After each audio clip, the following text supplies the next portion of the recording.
Friends, இன்னைக்கு நம்ம தோசை தான் சுட போகிறோம். ஃபர்ஸ்ட் வந்து நல்லா தண்ணி தெளிச்சுக்கணும். தண்ணியை தெளிச்சுட்டு அழுதி காஞ்சாலும் காயும், இல்லைனா நம்ம துணி வச்சு கூட தொடச்சிக்கலாம். ஓகேவா? இப்போ வந்து நல்லா தோசைக்கல் காஞ்சோடனே நல்லா மாவை நல்லா ஊற்றிக்கணும். நல்லா அது ஸ்ப்ரெட் பண்ணிக்கணும். ஸ்ப்ரெட் பண்ணால் தான் நல்லா வர முடியும். பண்ணிட்டு ஆயில் கொஞ்சம் இருக்குல்ல, ஆயில் ஊற்றினா தான் நல்லா கிறிஸ்பியாக இருக்கும். மொறுன்னு வேணுறவங்க மொறுன்னு சாப்பிடலாம். இல்லை எனக்கு கல் தோசை இது மாதிரி தான் பிடிக்கும்னா கல் தோசை நீங்கள் சாப்பிட்டுக்கலாம்.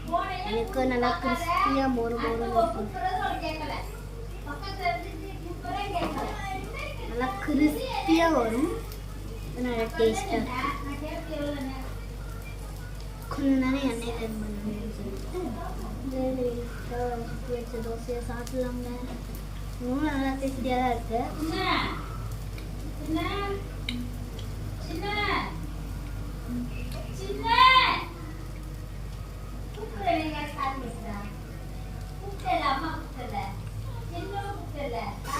தோசை கட்டி ஃபஸ்ட்டு வந்து வெந்ததுக்கு அப்புறமா திருத்த முடியுதான்னு பாருங்க.